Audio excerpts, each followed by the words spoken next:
जय जगन्नाथ सांग मैंने गुड मॉर्निंग वेलकम करुच्ची मोर आ गोटे नुआ मिनी ब्लॉग सकाल सकाल ये भाउज ठाकुर पूजा सारी देती मो कम लगी पड़ी रोषे दायित्व तो मुझे बासन माजी सारी पानी आनी बसई देती भात बसाई तो भाउज टिकी मत हेल्प कर देती चावल बाछबार तो ता भर पलि आसते पुआ आ मिकी खाइबा कहीं से स्कूल जी तो मुझे भाउजों गरम पानी खोली देती कहीं से ठंडा पानी पीऊना तो दांत पेन हो गरम पानी खोली देती और चावल भी पकई देती तो किसी समय भात भी हो जाता भर मुझे भजा परिवा काटी देती तो भजा भी मोर ये अधा हो गलापर आम ननद भाउज दुई जन मिसिक भाई गोटे जगह देखो बाटर गला गोटे बिले देखलु तो से भाउज कहते कि से बिलेटा आमर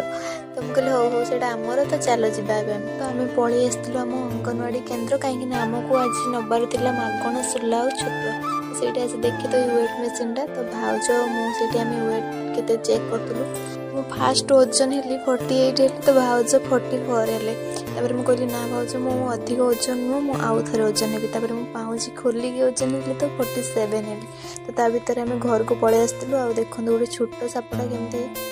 बड़ बेंग को धरी से कौन खाई पार साप पाखर बेंग को बचाइया पर मुझे पलि आसती बिल बुलिया कहीं आज आम यहाँ हल हम आउ घर को आसिक देखे तो गाँव को गोटे फेरीवाला आसाला तो मुझे कि चप्पल देखी डेली यूज गोटे चप्पल आनी भी तो ता भर वर्षा भी जोर आसी जाता तो मुझे छात उपरको सीधा चली जाती लोग आने और देखो ये वर्षार जमार भी इच्छा ना कि छाड़ी जावा आम बालेश्वर आसाम भली परिस्थिति है भी ये वर्षार टिके भी इच्छा होनी कि आम बालेश्वर को छाड़ी जावाक छाड़ प्रकृतिर नियम को कौन भांगी हे तो जहाँ किसी भी हो सहवाक ही पड़ेगा तो भिडियो टी एंड करुच्ची तो देखा पुणी आ गोटे नुआ मिनी ब्लॉग रे रही जय जगन्नाथ।